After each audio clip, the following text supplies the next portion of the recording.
Hello दोस्तों, welcome to expert classes by Manju ma'am. मैं सुषमा आज पॉलिटिकल साइंस की 5th क्लास में आप सभी का बहुत बहुत स्वागत करती हूँ। आई होप आपको आगे की जो क्लासेस है वो समझ में आ रही होंगी।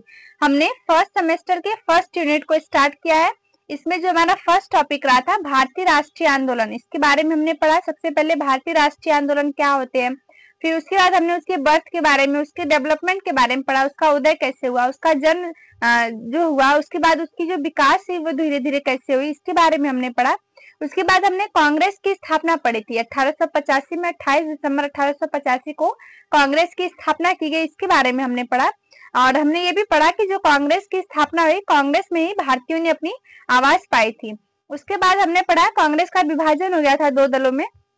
देखिए, उदारवादी युग हमने पढ़ा और उग्रवादी युग हमने पढ़ा। उदारवादी युग में हमने क्या पढ़ा था, 1885 से लेकर के जो 1905 तक का टाइम पीरियड रहा वो उग्रवादी युग के नाम से उदारवादी युग के नाम से जाना गया।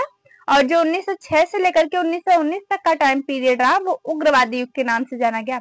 उदारवादी युग के नेताओं के बारे में हमने पढ़ा था। मदन मोहन मालवीय थे, रमेश चंद्र बनर्जी थे और दादा भाई नौरोजी थे। ये क्या थे, उदारवादी नेता थे। उसके बाद हमने उग्रवादी में पढ़ा था और हमने ये भी पढ़ा था कि कांग्रेस का विभाजन जब हुआ था 2 दलों में, गर्म दल और नरम दल में, सूरत अधिवेशन हमने पढ़ा था। सभी अधिवेशन के बारे में हमने डिटेल से पढ़ लिया है, कहाँ पर हुआ था, किस सन में हुआ था, कौन अध्यक्ष रहते, इसको हमने पढ़ लिया आगे की क्लासेस में। उसके बाद हम देखेंगे पिछला क्लास आप देखेंगे तो हम कांग्रेस के अधिवेशन के बारे में पूरा डिटेल से पढ़ा है हमने। अध्यक्ष कौन रहे थे, किस सन में इसको किया गया था, किस स्थान पर किया गया था, वो सभी हमने पढ़ लिया है। इसके बाद जो नरम दल थे और गरम दल थे, गरम दल में हम पढ़ेंगे लाल, बाल और पाल के बारे में, यानी लाला लाजपत राय, विपिन चंद्र पाल और उसके बाल गंगाधर तिलक के बारे में हम पढ़ेंगे। ये गरम दल के तीनों नेता रहे थे। ये गरम दल के त्रिमूर्ति के नाम से इनको जाना जाता है। और नरम दल भी हमने पढ़ा था। उसके बाद हम देखेंगे ये जो गरम दल और नरम दल का विभाजन हुआ था सूरत अधिवेशन में, 1907 में हुआ था सूरत अधिवेशन, वहां पर इसका विभाजन हो गया था। इसके विभाजन के भी कई कारण रहे, हमने पिछली क्लास में पढ़ लिया है। और उसके बाद हमने पढ़ा था कांग्रेस का विलय भी हुआ था। उसके बाद का जो टाइम पीरियड रहा उसको गांधी युग के नाम से जाना गया। इसका मतलब गांधी युग का मतलब है कि देश को लीड करते थे गांधी जी, इसलिए उस युग को क्या कहा गया, गांधी जी के नाम से गांधी युग कहा गया है। गांधी एरा के बारे में हमने पढ़ा है। हमने देखा 19 तक रहा है उग्रवादी युग रहा, उसके बाद गांधी युग आया। 1920 से लेकर के 1947 तक का जो टाइम पीरियड रहा वो गांधी युग के नाम से जाना गया। चलिए आज की क्लास में हम डिटेल से पढ़ेंगे। हम उम्मीद करते हैं कि पिछली क्लास आप लोगों को डिटेल से अच्छे से समझ में आई होगी। इसके बाद देखिए हमारा टॉपिक है आज गांधी युग। हम गांधी युग के बारे में पढ़ेंगे, इनके आंदोलन के बारे में पढ़ेंगे। गांधी जी अहिंसात्मक थे, तो इन्होंने कोई हिंसा न करते हुए आंदोलन करने का प्रयत्न किया था। चलिए देखते हैं, स्टार्ट करते हैं अपना टॉपिक। भारतीय राष्ट्रीय आंदोलन के सन 1920 से 1947 तक के काल को गांधी युग के नाम से जाना गया। जिस टाइम पे गांधी जी देश को लीड करते थे उस एरा को गांधी युग के नाम से जाना जाता है। इस काल में भारतीय राजनीति में कुछ ऐसी घटनाएं घटित हुई जिन्होंने असहयोग आंदोलन की पृष्ठभूमि तैयार की। यानी असहयोग आंदोलन क्यों स्टार्ट किया गया, उसके पीछे की घटनाएं क्या रही, इसके बारे में हम पढ़ेंगे नीचे डिटेल से।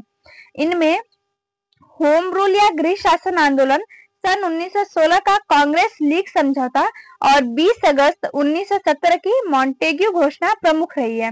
ये जो घटनाएं हुई, असहयोग आंदोलन हुआ, इसमें क्या क्या प्रमुख रहा है, होम रूल यानी गृह शासन आंदोलन, सन 1916 का कांग्रेस लीग समझौता और 20 अगस्त 1917 की मॉन्टेग्यू घोषणा प्रमुख रही है। देखिए, महात्मा गांधी एवं असहयोग आंदोलन यानी Mahatma Gandhi and the non cooperation movements, इसके बारे में हम डिटेल से पढ़ेंगे। प्रथम विश्व युद्ध, सबसे पहले जान लेते हैं प्रथम विश्व युद्ध कब हुआ। 1914 से लेकर के 1918 तक भारत में प्रथम विश्व युद्ध हुआ था।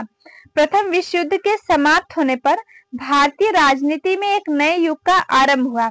जब प्रथम विश्व युद्ध समाप्त हुआ 1919 में, इसके बाद गांधी युग आया 1920 से। इस युग को गांधी युग कहा जाता है। महात्मा गांधी अपने युग के महान नेता थे। महात्मा गांधी पूरे देश को लीड करते थे, ये बड़े नेताओं में से एक है। वे जिस समय भारतीय राजनीति में आए उस समय वे भारतीय शासन के दृष्टिकोण व कमियों के प्रति सतर्क होते हुए भी ब्रिटिश सरकार की न्यायप्रियता में विश्वास रखते थे। महात्मा गांधी ने भी सब कुछ देखा था।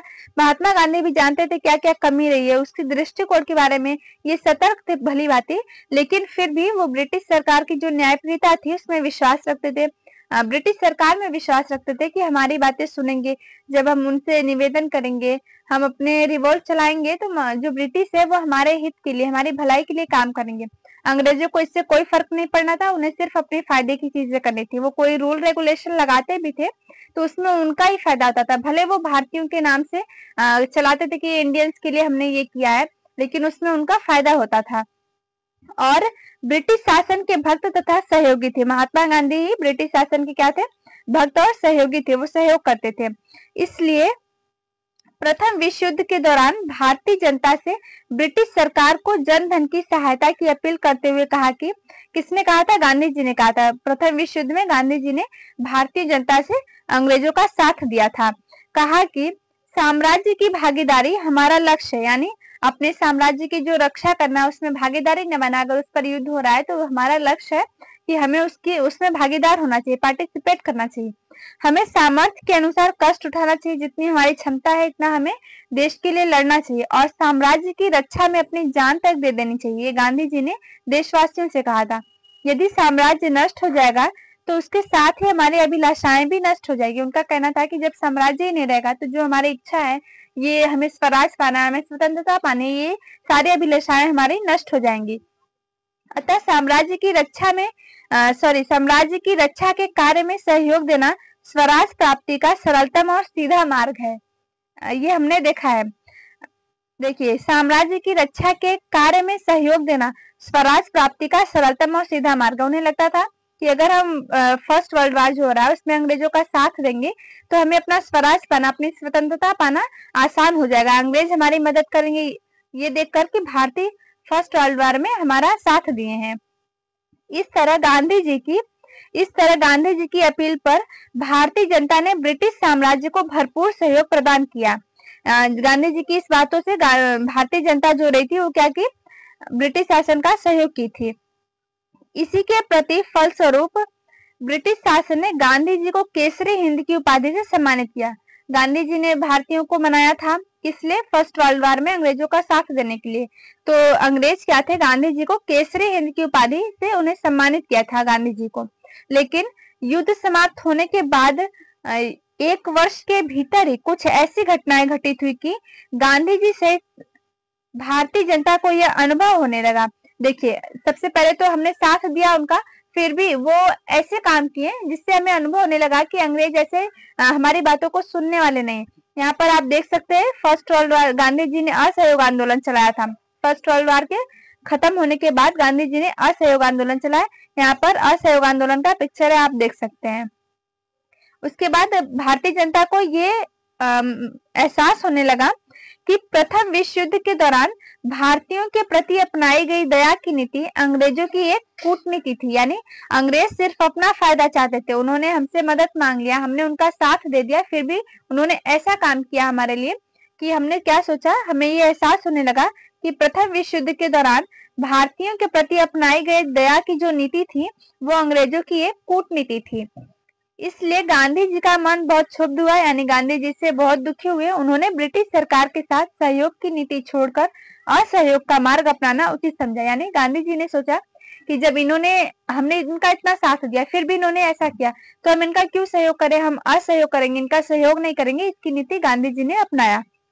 उसके बाद हम देखेंगे असहयोग आंदोलन के जो प्रमुख कारण रहे, यानी उसकी पृष्ठभूमि के बारे में देखेंगे। असहयोग आंदोलन क्यों चला गया, आखिर अंग्रेजों ने ऐसा क्या किया कि हमने फर्स्ट वर्ल्ड वॉर में उनका साथ दिया, उनका सहयोग किया, लेकिन हमें उनका असहयोग करना पड़ा, उनका सहयोग न देना पड़ा। इसके लिए उन्होंने कुछ तो किया होगा, इसके बारे में हम पढ़ते हैं। बैकग्राउंड और main causes of the non cooperation movements के बारे में पढ़ते हैं। देखिए, पहला उन्होंने क्या किया, भारत में घोर निराशा और असंतोष पैदा किया।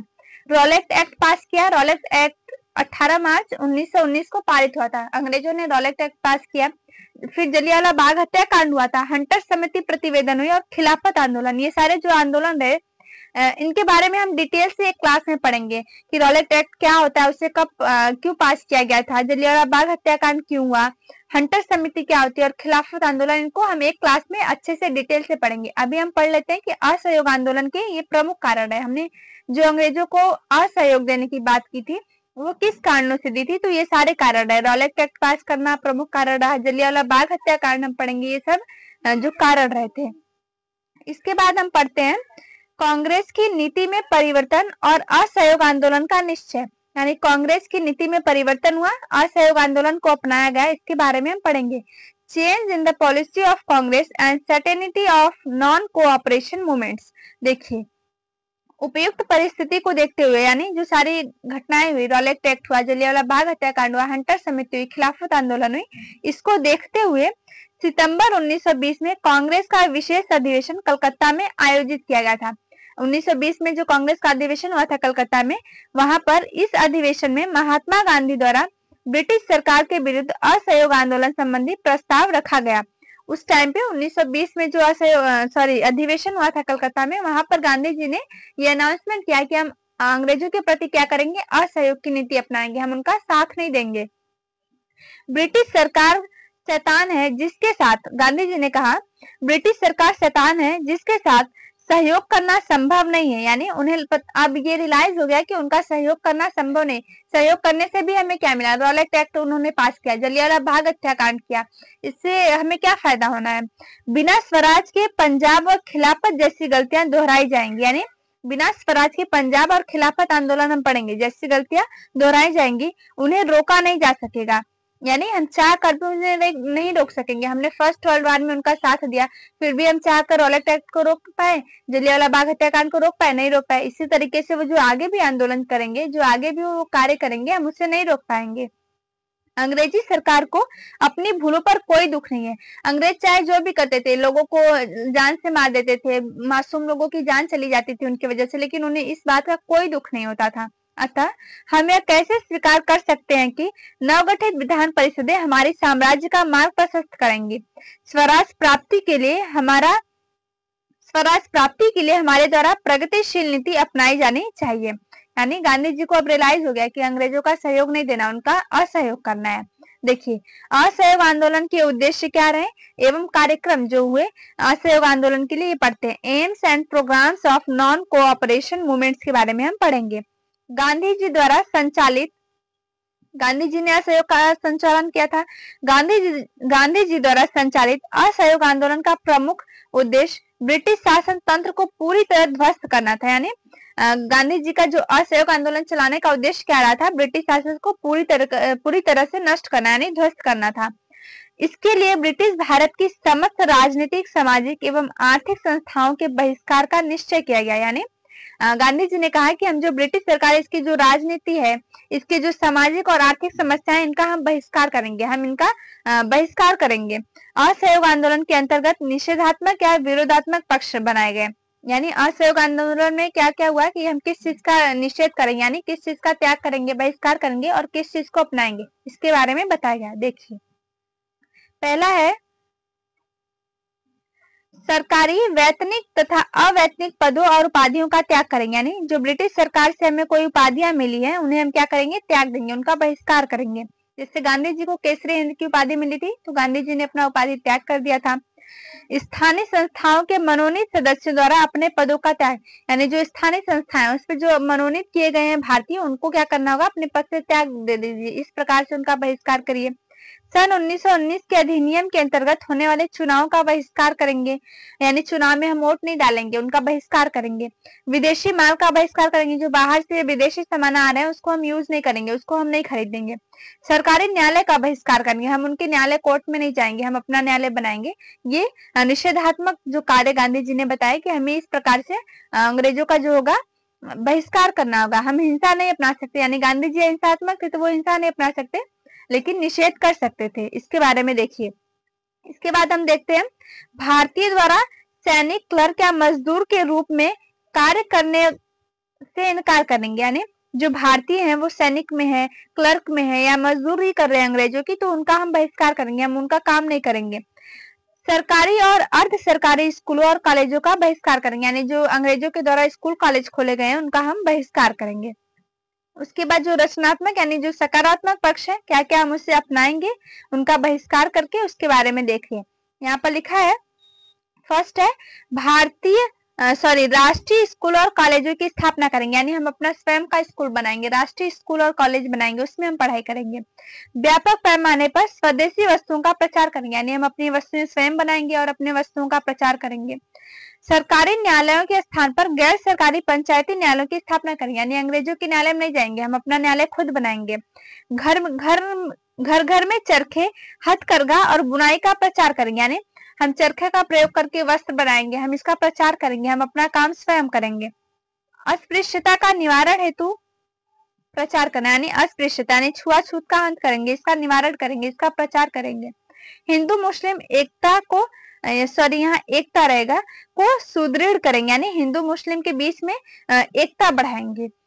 ये जो है सकारात्मक पक्ष है, और जो नकारात्मक पक्ष हमने बहिष्कार के बारे में देखा।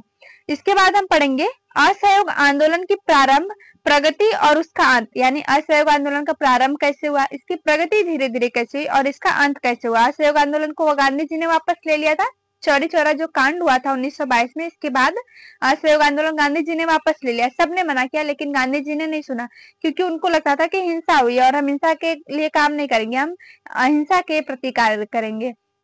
और गांधी जी ने अपनी जो वो केसरी हिंद की उपाधि कब वापस की थी अंग्रेजों को, उनको मिला था फर्स्ट वर्ल्ड वॉर के दौरान। उन्होंने वापस कब किया, जब जलियांवाला बाग हत्याकांड हुआ तो उन्होंने उस उपाधि का त्याग कर दिया था। चलिए असहयोग आंदोलन पढ़ते हैं, इसका प्रारंभ कैसे हुआ, यानी beginning, progress and end of the non cooperation movement के बारे में पढ़ेंगे। देखिए, महात्मा गांधी ने सर्वप्रथम अपनी उपाधि केसर हिंद सरकार को वापस कर असहयोग आंदोलन का सूत्रपात किया। हमने पढ़ा गांधी जी ने अपना जो केसरी हिंद का उपाधि था वो कब त्यागा था, जलियांवाला बाग 1919 में हुआ था, उसके समय।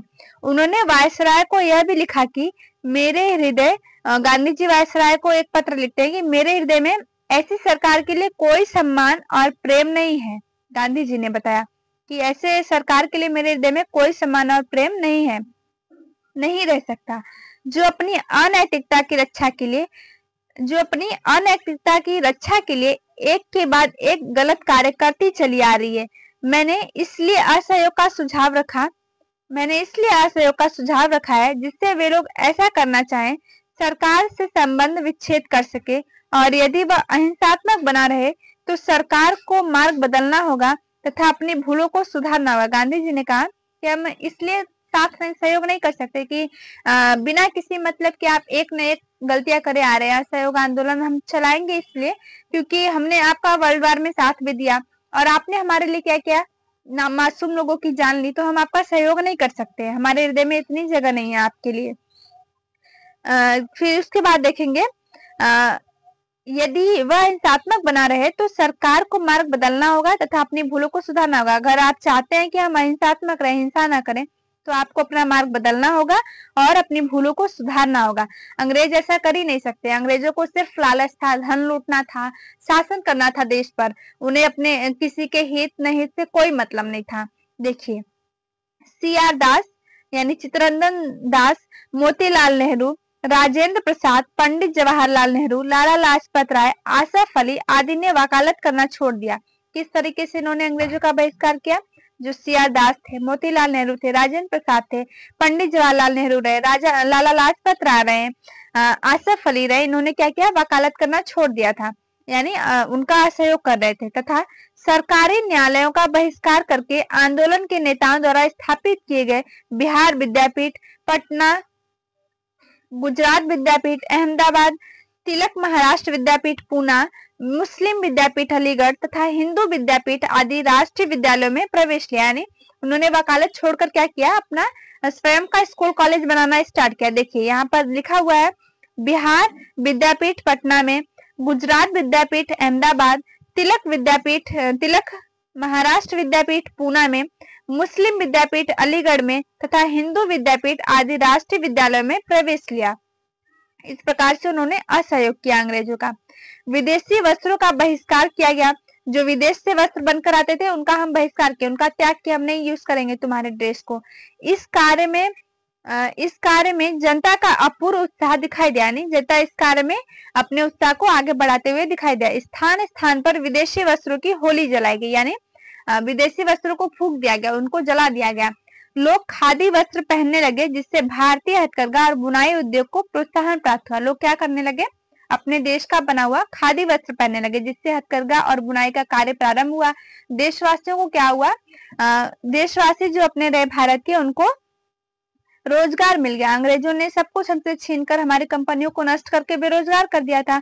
तो जब हम अपने देश का बना हुआ खादी वस्त्र पहनने लगे तो लोगों को काम मिल गया, रोजगार मिल गया। इस आंदोलन ने अस्पृश्यता और मुस्लिम एकता के लिए भी महत्वपूर्ण कार्य किया, यानी अस्पृश्यता का भी अंत हुआ, छुआछूत का अंत इस से हुआ। मुस्लिम एकता जो थी, हिंदू मुस्लिम की एकता, उसे बढ़ावा मिला। उसके बाद हम देखेंगे इस प्रकार से क्या हुआ, हम असहयोग आंदोलन को स्टार्ट किया और उसका बहिष्कार कर रहे थे। अंग्रेजों का बहिष्कार इस प्रकार से हमने स्टार्ट किया। आंदोलन का शासन द्वारा दमन और प्रिंस ऑफ वेल्स का बहिष्कार, यानी अंग्रेजों का जो शासन रहा, उनका जो दमन रहा, और प्रिंस ऑफ वेल्स का बहिष्कार, इसके बारे में हम पढ़ते हैं। देखिए, असहयोग आंदोलन की प्रगति और लोकप्रियता के परिणाम स्वरूप जनता के उत्साह और देश के कोने कोने से उठने वाले स्वराज के तूफान को देखकर शासन हैरान और परेशान हो गया। जिस प्रकार से अपने देश के लोग अपने देश का साथ दे रहे थे, असहयोग आंदोलन का साथ दे रहे थे, विदेशी वस्त्रों को जला रहे थे, अपने खादी वस्त्र बना रहे थे, इसको देखकर शासन के मन में भय हुआ। क्या हुआ, असहयोग आंदोलन की प्रगति और लोकप्रियता के परिणाम को देखकर, यानी असहयोग आंदोलन इतनी प्रगति में, इतना लोग साथ दे रहे हैं, इसके उत्साह और देश के कोने कोने से उठने वाले स्वराज के तूफान को देखकर जो अंग्रेजी शासन है वो क्या हो गई, हैरान हो गई। वह यह नहीं समझ पा रहा था कि इस विषम परिस्थिति का सामना कैसे किया, कैसे इस विषम परिस्थिति को संभाला जाए। आंदोलन के नेताओं की गिरफ्तारी से जनता में आग भड़क सकती थी, अतः आंदोलन की लोकप्रियता और प्रगति को देखकर सरकार क्रूर दमन चक्र चलाने का निर्णय लिया। यानी सरकार ने सोचा कि अगर आंदोलनकर्ताओं को हम गिरफ्तार कर लेंगे तो जनता में आग की ज्वाला भड़क उठेगी, जनता और विरोध करेंगे। इसको देखते हुए उन्होंने क्या किया, सरकार ने क्रूर दमन चक्र चलाने का निर्णय लिया। सरकार ने जो विदेशी सरकार थी वो अपने नेताओं को, राजनेताओं को ऐसे गिरफ्तार भी नहीं कर सकते थे क्योंकि जनता भड़क उठती। तो उन्होंने क्या किया, क्रूर दमन चक्र, यानी क्रूर दमन चक्र चलाने का निर्णय लिया था। इसके द्वारा उन्होंने क्या किया, सरकार ने राजद्रोह सभा अधिनियम, सरकार ने क्या चालू किया, सेडिशन मीटिंग एक्ट को पास करके उसका खुलकर प्रयोग किया, यानी जो एक्ट इन्होंने पास किया उसका प्रयोग किया। इस अधिनियम द्वारा, यहाँ देख सकते हैं, इस अधिनियम द्वारा सार्वजनिक सभाओं को जबरदस्ती विसर्जित करा दिया जाता था। यानी जो सार्वजनिक सभा होती थी, भारतीय लोग जो अपनी सभा करते थे उसको जबरदस्ती विसर्जित करा दिया जाता था, फोर्स के माध्यम से या जिस भी कारण से उसको विसर्जित कर दिया जाता था। इतना ही नहीं, आंदोलन के नेताओं के आगमन को प्रतिबंध कर दिया गया।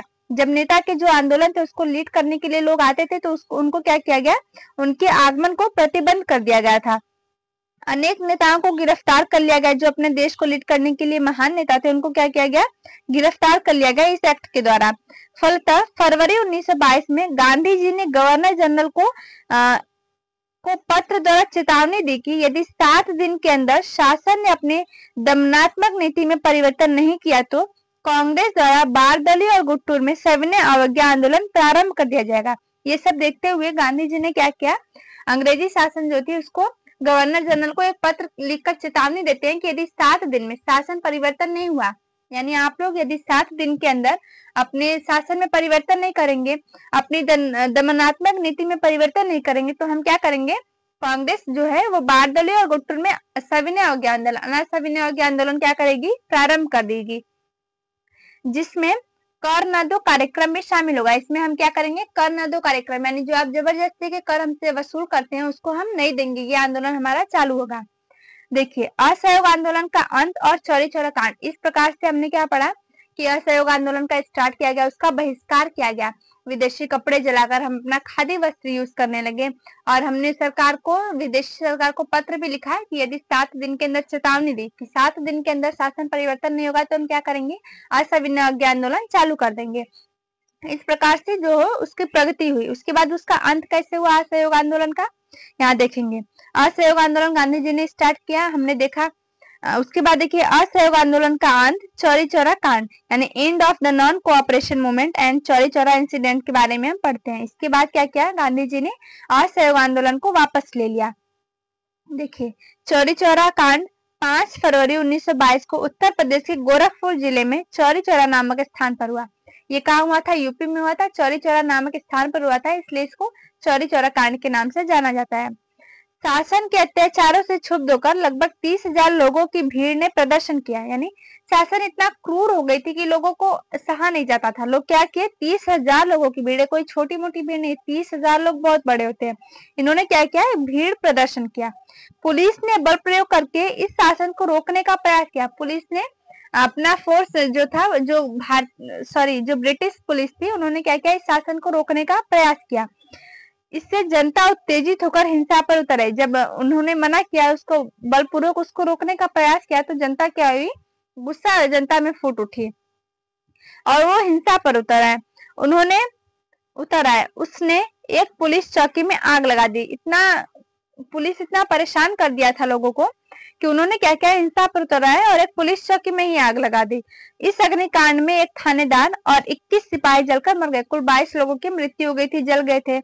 इस अहिंसात्मक घटना से गांधी जी को बहुत दुख हुआ। गांधी जी अहिंसात्मक थे और ये हिंसात्मक जो घटना हुई, ये हिंसात्मक घटना रहेगी, यहाँ हिंसात्मक घटना से गांधी जी को बहुत दुख हुआ। उन्होंने फरवरी 1922 को कांग्रेस कार्य समिति की बैठक आयोजित करके उनके नेताओं के अनेक नेताओं के इनकार करने के बाद भी असहयोग आंदोलन को स्थगित कर दिया। यानी गांधी जी ने कांग्रेस की एक समिति आयोजित की, उसमें बहुत सारे नेता लोग मना कर रहे थे कि असहयोग आंदोलन को वापस मत लीजिए, लेकिन गांधी जी ने क्या किया, असहयोग आंदोलन को स्थगित कर दिया, समाप्त कर दिया।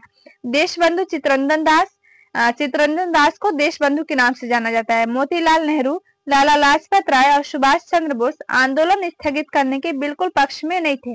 वो आंदोलन स्थगित हो जाए ऐसा नहीं चाहते थे। इस संबंध में सुभाष चंद्र बोस ने कहा कि सुभाष चंद्र बोस इस संबंध में क्या कहते हैं, ठीक उसी समय तक जनता का उत्साह चरमोत्कर्ष पर था। उसे वापस लौटने का आदेश दिया जाना राष्ट्रीय दुर्भाग्य था। यानी जनता पूरी तरह से एक्टिव थी। असहयोग आंदोलन को लेकर जनता के मन में अपने देश के प्रति इतने सक्रिय हो गए थे कि वो हिंसा पर भी उतर आते थे, लेकिन गांधी जी हिंसात्मक थे, जिसके कारण उन्होंने क्या किया, असहयोग आंदोलन को वापस ले लिया। इसके बाद हम देखेंगे धीरे धीरे असहयोग आंदोलन समाप्त हो जाता है। फिर से अंग्रेज अपने दमनकारी जो नीतियां थी वो अपनाना शुरू कर देते हैं। देखिए यहाँ पर गोरखपुर में जो चौरी चौरा कांड हुआ था उसका दृश्य है। 22 लोग कुल मिलकर जल गए थे, पुलिसकर्मी उसमें थे। इसके बाद हमने देखा ये इस प्रकार से जो है चौरी चौरा कांड हुआ और असहयोग आंदोलन का अंत हो गया। आज हमने असहयोग आंदोलन के बारे में पढ़ा। गांधी जी ने आंदोलन चला, बहुत अच्छे तरीके से काम करा था। अंग्रेजों को इससे भय तो था, कम से कम वो भले, देखिए जब तक असहयोग आंदोलन चला अंग्रेजों को इतना भय था कि भारतीय जनता इतना सक्रिय हो चुकी है कि अगर नेताओं को गिरफ्तार किया जाएगा तो जनता में इतना जलन जो है, जनता में इतना जो गुस्सा है वो इतना भड़क उठेगा। यानी उनके मन में आग की ज्वाला भड़क रही थी। सब कुछ एकदम सक्रिय तरीके से एकदम एक्टिव थे, पूरी जनता एक्टिव थी। लोग अपना खादी वस्त्र बनाते थे, विदेशी वस्तुओं का बहिष्कार किया, विदेशी कपड़ों का होली जलाई। फिर भी गांधी जी ने बहुत लोगों के मना करने के बावजूद भी गांधी जी ने क्या किया, असहयोग आंदोलन को वापस ले लिया। सिर्फ एक घटना चौरी चौरा कांड के कारण। अंग्रेजों ने तो ऐसे कई लोगों को मारा, मासूम लोगों को मारा। जलियांवाला बाग हत्याकांड पढ़ेंगे, उसमें ये जो जलियांवाला बाग हत्याकांड है इसको हम डिटेल से पढ़ेंगे। न जाने कितने मासूम लोगों की जान चली गई। क्या वो हिंसा नहीं कर रहे थे? फिर भी गांधी जी ने आंदोलन वापस ले लिया और जो है असहयोग आंदोलन चौरी चौरा कांड के बाद उसका अंत कर दिया गया। बहुत अच्छे तरीके से देश को लीड कर रहा था असहयोग आंदोलन, पर देश का दुर्भाग्य था कि असहयोग आंदोलन को वापस ले लिया गया। फिर जब अंग्रेज इतना शासन करेंगे, इतना वो दमनकारी नीति अपनाएंगे, जनता को परेशान करेंगे, उसके बाद देखेंगे कौन कौन से आंदोलन चलाए जाते हैं। आज हम इतना ही पढ़ेंगे। उसके बाद एक दिन के क्लास में हम असहयोग आंदोलन तो हमने पढ़ लिया, जो हमने पढ़ा कि जलियांवाला बाग हत्याकांड, हंटर समिति, खिलाफत आंदोलन, इसको डिटेल से पढ़ेंगे। इसको समझना बहुत जरूरी है। आज की क्लास अच्छे से समझ में आई होगी आपको। हम उम्मीद करते हैं आपको पिछली क्लास और आज की क्लास भी अच्छे से समझ में आई होगी। देखिए, अगर अपने हिस्ट्री को पढ़ना है, पॉलिटी को अच्छे से समझना है, तो हमें ये सब आंदोलन पढ़ने होंगे, इसको अच्छे से समझना होगा। अपने देश के लिए कितना सब कुछ हुआ, इतने बलिदान दिए लोगों ने, इसके लिए हमें अपने देश के प्रति इतनी जानकारी होनी चाहिए। देश का नागरिक होने के नाते हर किसी को ये पता होना चाहिए। हम स्टूडेंट हैं, आप स्टूडेंट हैं, आपको जरूर पता होना चाहिए। चलिए ठीक है, आगे की क्लासेस हम स्टार्ट करेंगे। कल हमारा नेक्स्ट जो टॉपिक रहेगा उसके बारे में हम पढ़ेंगे। आई होप आपको क्लासेस अच्छी लग रही होंगी। आप अपने दोस्तों तक इसको शेयर करिए, लाइक करिए वीडियो को और चैनल को सब्सक्राइब करिए। Thank you.